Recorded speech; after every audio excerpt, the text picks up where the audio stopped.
रुक करते हैं खबरों की तरफ। बीजेपी का सदस्यता अभियान लगातार जारी है। इसी क्रम में राजधानी रायपुर के पंडित दीनदयाल उपाध्याय ऑडिटोरियम में बीजेपी सदस्यता अभियान कार्यक्रम का आयोजन किया गया है, जिसमें बीजेपी प्रदेश अध्यक्ष किरण सिंह देव, मंत्री टंकराम वर्मा, सांसद ब्रजमोहन अग्रवाल के साथ साथ प्रदेश महामंत्री संजय श्रीवास्तव शामिल हुए हैं। इस दौरान बीजेपी प्रदेश अध्यक्ष किरण सिंह देव का बयान सामने आया, जिसमें उन्होंने कहा कि बीजेपी का सदस्यता अभियान लगातार जारी है। सदस्यता अभियान को लगातार गति मिल रही है। उन्होंने कहा कि ये संगठन का महत्वपूर्ण कार्य योजना है, महत्वपूर्ण पर्व है, जिसको लेकर गति मिल रही है और हम आगे बढ़ रहे हैं।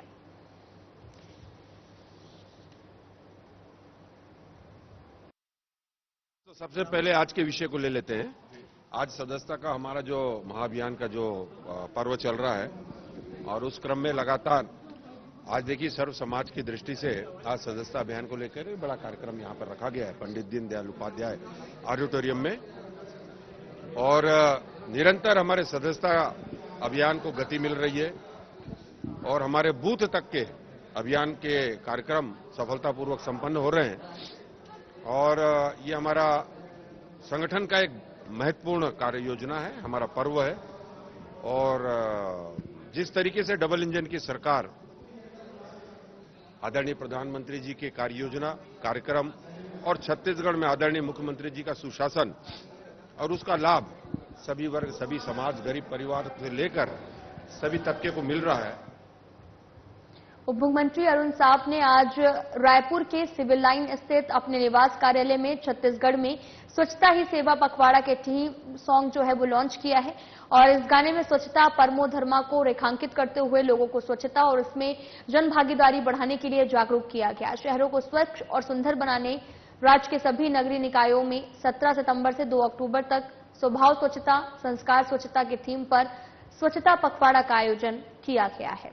इस दौरान उन्होंने कहा कि भारत सरकार के निर्देश का प्रमाण हमने दिया है। स्वभाव साक्षरता, संस्कार स्वच्छता और हमारे देश की परंपरा में स्वच्छता का हमेशा से ही संस्कार रहा है। चाहे रसोई घर में आने का हो, घर में जाने का हो या फिर संस्कार हमारी पुरातन परंपरा का संस्कार रहा है। निश्चित रूप से हमारा छत्तीसगढ़ स्वच्छ बने, स्वस्थ बने, इस अभियान को लेकर लगातार कार्य कर रहे हैं। हम सब जानते हैं कि अभी भारत सरकार के निर्देश पर स्वच्छता ही सेवा अभियान 2024 17 सितंबर से 2 अक्टूबर तक चलाया जा रहा है। और इसका थीम जो हमने दिया है वो है स्वभाव स्वच्छता, संस्कार स्वच्छता। ये हमारे देश की परंपरा में स्वच्छता का हमेशा से संस्कार रहा है। चाहे रसोई घर में आने का हो, घर में आने का हो, ये स्वच्छता का संस्कार ये हमारी पुरातन परंपरा का संस्कार रहा है। हम चाहे मुंशी प्रेमचंद को पढ़ें, महादेवी वर्मा जी को पढ़ें, बापूजी ने जो कहा और डॉक्टर अंबेडकर ने भी स्वच्छता को सर्वोच्च स्थान दिया है। स्वच्छता को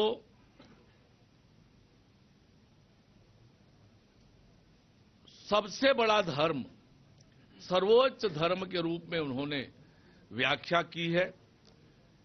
हमारा गांव, हमारा शहर स्वच्छ रहे, स्वस्थ रहे, ये भाव सब इन महामनाओं का, विभूतियों का रहा है। और इसलिए छत्तीसगढ़ में हम स्वच्छता परमो धर्मः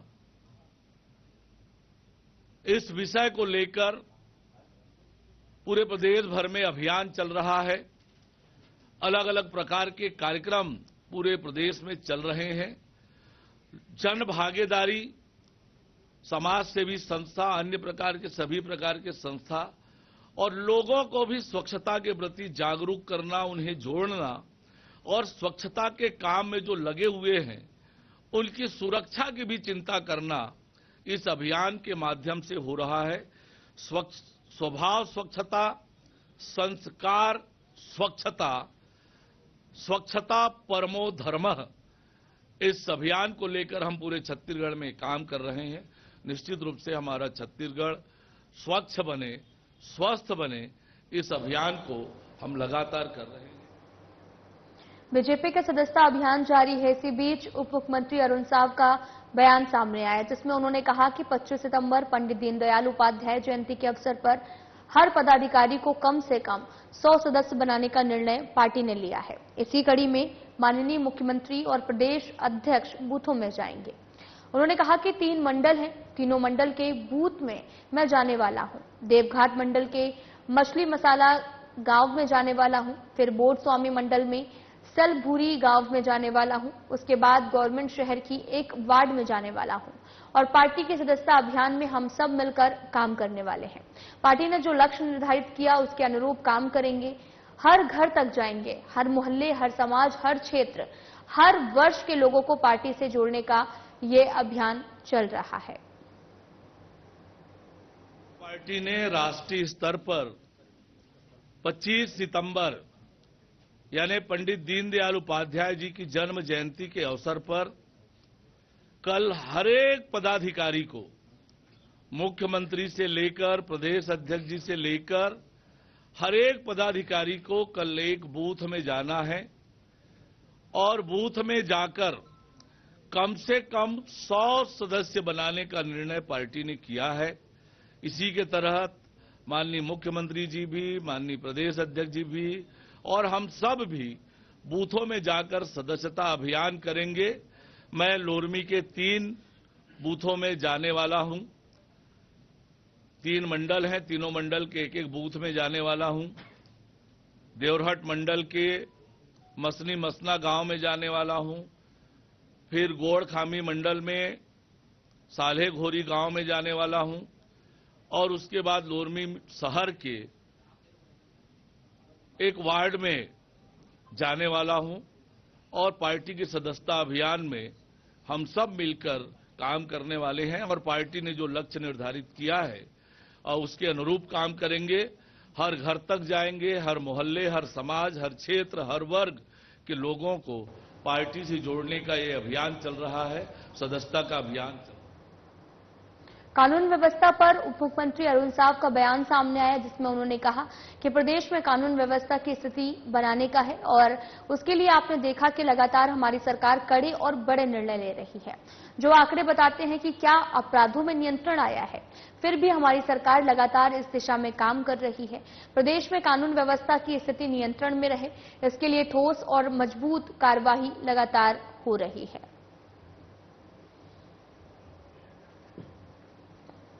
प्राथमिकता प्रदेश में कानून व्यवस्था की स्थिति बनाने का है और उसके लिए आपने देखा है कि लगातार हमारी सरकार कड़े और बड़े निर्णय कर रही है और जो आंकड़े बताते हैं कि अपराधों में नियंत्रण आया है, फिर भी हमारी सरकार लगातार इस दिशा में काम कर रही है। प्रदेश में कानून व्यवस्था की स्थिति नियंत्रण में रहे, इसके लिए ठोस और मजबूत कार्यवाहियां लगातार हो रही हैं। छत्तीसगढ़ में नक्सल प्रभावित लोग अपनी परेशानियां लेकर दिल्ली पहुंचे हैं, जहां उन्होंने केंद्रीय गृह मंत्री से मुलाकात कर अपना दर्द उन्हें सुनाया है। मामले पर उप मुख्यमंत्री अरुण साव का बयान सामने आया, जिसमें उन्होंने कहा कि नक्सली हिंसा से प्रभावित लोग, उनका दर्द कभी किसी ने सुना नहीं।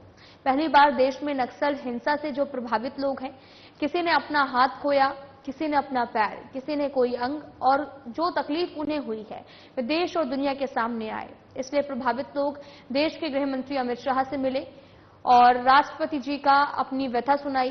दिल्ली में अन्य संस्थाओं से भी मिले।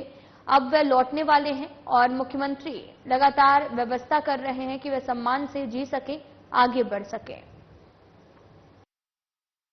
नक्सल हिंसा से प्रभावित लोग हैं, उनका दर्द कभी किसी ने सुना नहीं। पहली बार देश में नक्सल हिंसा से जो प्रभावित लोग हैं, किसी ने अपना हाथ खोया है, किसी ने पैर, किसी ने कोई अंग, और जो कष्ट तकलीफ उन्हें हुई है वो देश और दुनिया के सामने आए।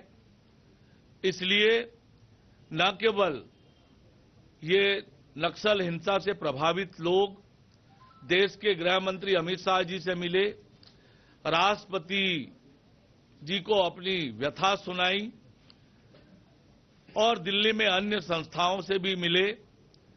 अब वो लौटने वाले हैं और माननीय मुख्यमंत्री जी से मिलकर फिर अपने घरों को वापस जाएंगे। हमारी सरकार उनके पुनर्वास को लेकर, उन्हें आगे बढ़ाने के लिए और इवन उनके इलाज की भी समुचित व्यवस्था की चिंता हमारी सरकार कर रही है कि वे सम्मान से जी सके, आगे बढ़ सके। छत्तीसगढ़ में सीबीआई के लिए सरकार ने एक नया दायरा तय किया है, जिसमें अब किसी भी अधिकारी पर कार्रवाई से पहले सरकार की परमिशन लेनी होगी। मामले पर उप मुख्यमंत्री अरुण साव का बयान सामने आया। कांग्रेस के बयान पर पलटवार करते हुए उन्होंने कहा कि सीबीआई को कांग्रेस ने रोक रखा था।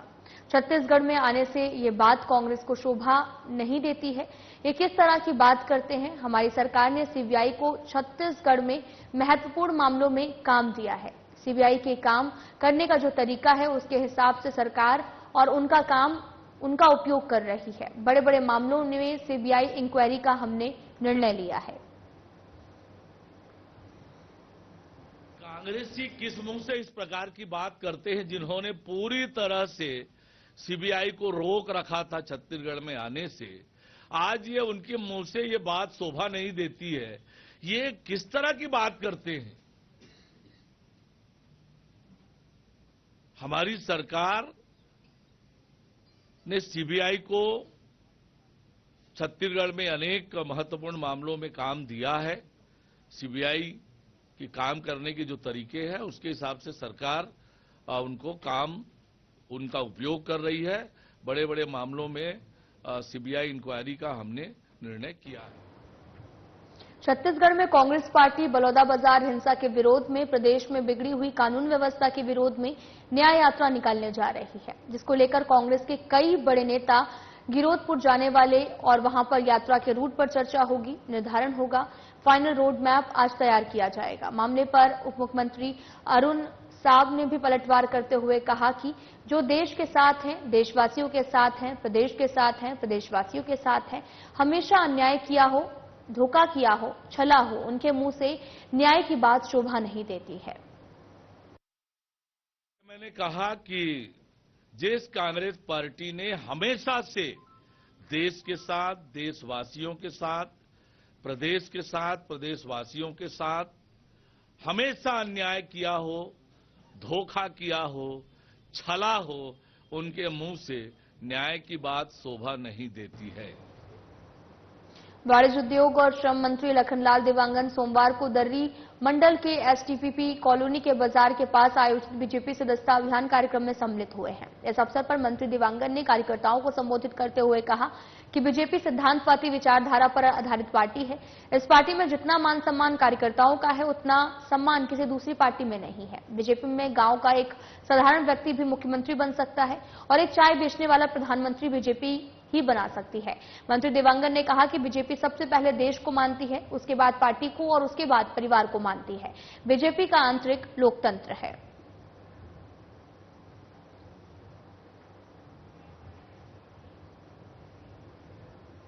तो वहीं कोरबा नगर विधायक और छत्तीसगढ़ शासन के वाणिज्य उद्योग और मंत्री लखनलाल देवांगन मंगलवार को शहर के 5 वार्डों में कई विकास कार्यों का भूमि पूजन करेंगे। वार्ड क्रमांक 1 सरमंगलापारा में 5 लाख की लागत से शेड निर्माण कार्य, वार्ड क्रमांक 8 इमली डूंगू में 7 लाख की लागत से सीसी रोड और नाली निर्माण कार्य, वार्ड क्रमांक 10 कुम्हार मोहल्ला और शनि मंदिर के पास 6 लाख की लागत से सीसी रोड और नाली निर्माण कार्य, वार्ड क्रमांक 11 पानी टंकी के पीछे नर्सरी नगर में 5 लाख की लागत से बाउंड्री वॉल एवं गार्डन का निर्माण कार्य और वार्ड क्रमांक 12 अटल आवास शारदा विहार में 5 लाख की लागत से सीसी रोड निर्माण कार्य कुल 28 लाख के कार्यों का भूमि पूजन करेंगे। वहीं वार्ड क्रमांक 8 इमली डूंगू बाईपास संतोषी मंदिर गली में दोपहर 3 बजे आयोजित कार्यक्रम में सभी कार्यों का भूमि पूजन मंत्री देवांगन करेंगे।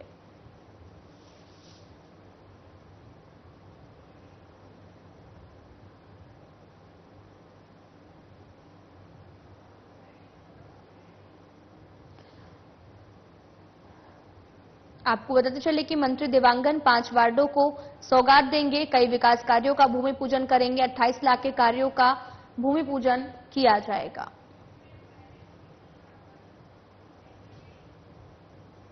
स्वास्थ्य और परिवार कल्याण मंत्री श्याम बिहारी जायसवाल ने एक बड़ी कार्रवाई की है। उन्होंने सिम्स के डीन डॉक्टर के सहारे और साथ ही अस्पताल अधीक्षक डॉक्टर सुजीत नायक को तत्काल प्रभाव से निलंबित किया है। उन पर अस्पताल के संचालन में अव्यवस्था और कई तरह की गड़बड़ियां की शिकायत थी। स्वास्थ्य मंत्री अजय सिम्स में स्वशासी समिति की बैठक में उन दोनों के निलंबन की घोषणा की गई। इसके साथ ही पिछले 3 सालों में हुई खरीदी की जांच के निर्देश भी दिए गए। वहीं सिम्स अस्पताल के बेहतर संचालन के लिए स्वशासी समिति की सामान्य सभा की बैठक में कई महत्वपूर्ण निर्णय भी लिए गए। आज स्वशासी परिषद की बैठक थी, जिसमें पिछले समय की खरीदियों का कोई ब्यौरा विस्तार से उसमें नहीं है। पिछले समय का आय व्यय का भी कोई लेखा जोखा विशेष रूप से नहीं है। आयुष्मान से प्राप्त आवक और जावक का स्पष्ट उल्लेख नहीं है और कई ऐसे वित्तीय अनियमितता की आशंका है, जिसको देखते हुए आयुष्मान का और 3 साल की खरीदी की जांच के निर्देश आज के स्वशासी परिषद में तय हुआ है और इसको यहाँ के तत्कालीन डीन और एमएस के रहते जो संभव नहीं होता, इसलिए शासन के नियमों के अनुसार उनको निलंबित करके जांच इसकी करने हेतु निर्देश दिया। कौन जिम्मेदारी की जाएगी जी इनके खिलाफ कोई एफआईआर खरीदी मामले पर? जी नहीं, अभी जांच तो होगा, जांच के बाद जो भी आएगा उसमें निर्णय लेंगे। इसको जांच में विभागीय जो सीएमई को निर्देश दिए हैं, अब जो कमिश्नर मेडिकल एजुकेशन अब जिस माध्यम से भी जांच कराएंगी, स्वयं करेंगी या फिर किसी अपने अधीनस्थ अधिकारी के माध्यम से जांच होगी। अभी प्रभार किसने जो जांच हुई थी अभी प्रभार डॉक्टर का ये विभाग अभी आदेश जारी करेगा, मुझे अभी ये ध्यान नहीं है, लेकिन कोई न कोई प्रभार लेगा, क्योंकि ऐसे मामलों में कई ऐसे मामले हैं। आज प्रस्ताव में एक आया था 1.5 करोड़ रुपए का 1500 जो चादर है उसकी खरीदी का, तो 10,000 के कौन सा एक चादर होगा। तो इस प्रकार की काफी पिछले समय में ऐसा लगता है कि खरीदी हुआ होगा और 3 सालों की जो खरीदी हुई है उसकी पूरी जानकारी, आयुष्मान से आवक और जावक कितना आया और कैसे कितना खर्च हुआ उसकी जानकारी। रायपुर सांसद ब्रजमोहन अग्रवाल ने मंगलवार को रामलला दर्शन योजना के तहत श्री राम जन्मभूमि मंदिर अयोध्या धाम जा रहे श्रद्धालुओं को स्पेशल ट्रेन भारत गौरव को रायपुर रेलवे स्टेशन से हरी झंडी दिखाकर रवाना किया है। इस अवसर पर उन्होंने कहा कि ट्रेन में रायपुर संभाग के 850 देवतुल्य भक्तों को अयोध्या जाने का सौभाग्य प्राप्त हुआ है। इस पहल से श्रद्धालुओं को भगवान श्री राम के दर्शन करने का एक अद्वितीय अवसर प्राप्त होगा, जो हमारी संस्कृति धरोहर और भी सुदृढ़ करेंगे। इसके साथ ही श्रद्धालु वाराणसी में बाबा काशी विश्वनाथ के दर्शन भी कर सकेंगे।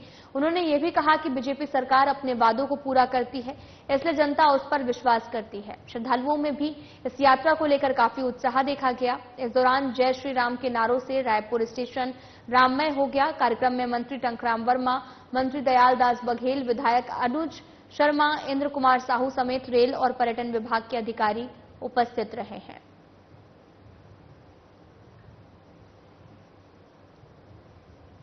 Collector doctor Gaurav Singh collectorate परिसर स्थित रेड क्रॉस सभाकक्ष में नालंदा प्रबंधन सोसाइटी की बैठक में शामिल हुए हैं। कलेक्टर डॉक्टर सिंह ने लाइब्रेरी में सुविधाओं को बढ़ाने को लेकर चर्चा की है। कलेक्टर ने कहा कि नालंदा परिसर और तक्षशिला लाइब्रेरी में बच्चों को बेहतर इंटरनेट की सुविधा प्रदान की जाए और छात्रों के गाड़ियों को पार्क करने के लिए पार्किंग की सुविधा सुव्यवस्थित की जाए।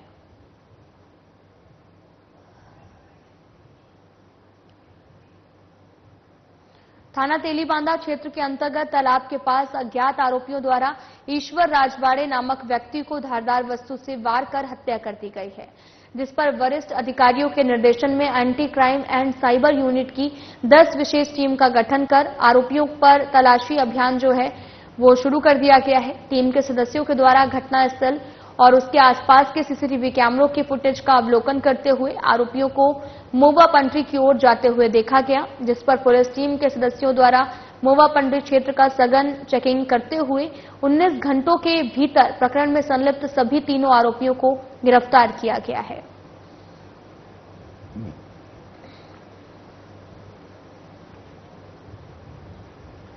अंतर्राज्यीय सिकलीगढ़ चोर गिरोह ने 4 रातों में 4 जिलों में 9 चोरी की घटनाओं को अंजाम दिया है और जिले में चोरी की घटनाएं होने के बाद पुलिस सक्रिय हो गई। सिकलीगढ़ चोर गिरोह के 5 सदस्यों में महाराष्ट्र निवासी 3 आरोपियों को गिरफ्तार भी कर लिया गया है और इनसे चोरी का 2 तोला सोना, 1 बाइक, 1 वेन्यू कार बरामद की गई है, जिसकी कुल कीमत 12,40,000 रुपए बताई जा रही है। ये तीनों आरोपी महाराष्ट्र के सोरापाड़ा, अक्कलकुआ, जिला नंदुरबार निवासी देवी सिंह हैं, धर्मेंद्र सिंह और तीसरा आरोपी धनराज सिकलीगढ़ है, जिन्हें पुलिस ने गिरफ्तार कर लिया है और वहीं मध्य प्रदेश के आरोपी दिलीप सिंह और अनिल सिंह फरार चल रहे हैं। चोरी की 2-3 घटनाएं हुई थी दोनों शहरों में। जो चोरों की मोडस ऑपरेंडी थी, काम करने का तरीका था, उसके आधार पर दोनों में सिमिलरिटी पाई गई। दोनों जगह मोटरसाइकिल एक स्थान से दूसरे स्थान वहीं चुरा करके फिर छोड़ दी गई घटना करके, फिर एक और मोटरसाइकिल उठा के दूसरे घटना स्थल पर छोड़ दी गई। इसको चैलेंज के रूप में लिया गया पुलिस द्वारा और जो टीम बनाई गई, जो एसडीओपी बरेली और टीआई बरेली और उनके साथ में जो टीम थी, उन्होंने अच्छी मेहनत की। जो डिजिटल साक्ष्य थे हमारे पास में, जो हमने अलग अलग जगह की रिकॉर्डिंग देखी, उससे हमको एक पैटर्न जो समझ में आया कि इनके द्वारा 4 व्हीलर का जो है उपयोग किया जाना संभाव्य है। उसके आधार पर एक 4 व्हीलर ट्रेस हुई, जिसको पता किया गया और अक्कलकुआ जो नंदुरबार डिस्ट्रिक्ट महाराष्ट्र के रहने वाले हैं, ये 3 आरोपियों को पुलिस ने पकड़ा है। उनके पास से गाड़ी बरामद हुई है, चोरी गई संपत्ति का कुछ हिस्सा बरामद हुआ है और अभी 2 आरोपी और फरार हैं। इनके द्वारा ये जो अंतर्राज्यीय चोर गिरोह है, इसके द्वारा न सिर्फ रायसेन जिले में बल्कि अन्य जिलों में भी चोरी की घटना करना स्वीकार। आयुष्मान योजना के 6 साल पूरे हो गए हैं। इस अवसर पर भोपाल के काटजू अस्पताल में आयुष्मान पखवाड़ा कार्यक्रम आयोजित किया गया। आयुष्मान पखवाड़े का शुभारंभ उप मुख्यमंत्री राजेंद्र शुक्ल ने किया। कार्यक्रम में राज्य मंत्री नरेंद्र शिवाजी पटेल, विधायक भगवान दास सबनानी समेत कई अधिकारी मौजूद रहे। इस अवसर पर डिप्टी सीएम राजेंद्र शुक्ला ने कहा कि पूरे देश में इस योजना की तारीफ हो रही है। उन्होंने मध्य प्रदेश की कानून व्यवस्था को लेकर कांग्रेस के आरोपों पर पलटवार किया है और कहा कि मध्य प्रदेश शांति का टापू है। यहां पर जितने डकैत, ऑर्गेनाइज्ड क्राइम होता है, वह पूरी तरह से समाप्त हो चुका है। उसके बावजूद जो घटनाएं होती हैं, उनमें भी हम सख्त कार्रवाई करते हैं। नरेंद्र मोदी जी का बहुत आभार व्यक्त करते हैं। इन्होंने गरीब परिवार को 5 लाख तक का निःशुल्क इलाज उपलब्ध कराने के लिए आयुष्मान योजना प्रारंभ की थी, जिसको आज 6 वर्ष पूर्ण हुए हैं।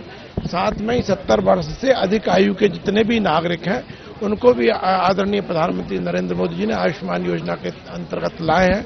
तो हमारे जो वृद्ध नागरिक हैं, वरिष्ठ नागरिक हैं, उनको भी इस योजना का लाभ मिलेगा। आज उसकी 6वीं वर्षगांठ हम सबने मनाई है। तो निश्चित रूप से हमारे यशस्वी प्रधानमंत्री नरेंद्र मोदी जी, हमारे मुख्यमंत्री डॉक्टर मोहन यादव जी का बहुत बहुत आभार व्यक्त करते हैं कि मध्य प्रदेश में आयुष्मान योजना बहुत सुचारू रूप से चल रही है। 6वां वर्ष आरंभ हो रहा है, 5 वर्ष पूरे हुए। पंडित दीनदयाल उपाध्याय जी के एकात्म मानव दर्शन से प्रेरित होकर के भारतीय जनता पार्टी के कार्यकर्ता काम करते हैं। सरकारों में, चाहे राज्य सरकार में रहे, चाहे केंद्र सरकार में, हमारा मूल उद्देश्य ये रहता है कैसे गरीब कल्याण के कार्यक्रम लागू करें और गरीब को उसके आंख के आंसू पहुंच सके। तो इसी दिशा में आयुष्मान भारत एक विजनरी लीडर की क्रांतिकारी योजना है। इसलिए माननीय मोदी जी को धन्यवाद। और अब तो केवल उतना नहीं, तो 70 वर्ष से ज्यादा आयु के किसी भी वर्ग के लोग हों, उनको सम्मिलित कर दिया जाएगा। तो इसमें एक बड़ा लाभ हर एक वर्ग को मिलने वाला है। मैं मानता हूं कि इससे जो आयुष्मान इस देश को निरामय बनाने का जो कदम है, उसको बड़ी सफलता मिलेगी। और मैं माननीय मोदी जी को बहुत बधाई और धन्यवाद देता हूं। देश के नागरिकों का जिस तरह इलाज हुआ है, पूरे देश में इस योजना को लेकर तारीफ हो रही है। आज 6 वर्ष पूरा होने पर आयुष्मान दिवस के रूप में हम लोग इसको मना रहे हैं। एक और जो हमारे 55 करोड़ से ज्यादा हितग्राही पूरे देश में हैं, 4 करोड़ से ज्यादा हितग्राही जो हमारे मध्य प्रदेश में हैं, जिसमें से मध्य प्रदेश में 22 लाख लोगों ने 45 लाख बार जो अपनी इलाज की सुविधा को प्राप्त। फिलहाल बुलेटिन में इतना ही। नमस्कार।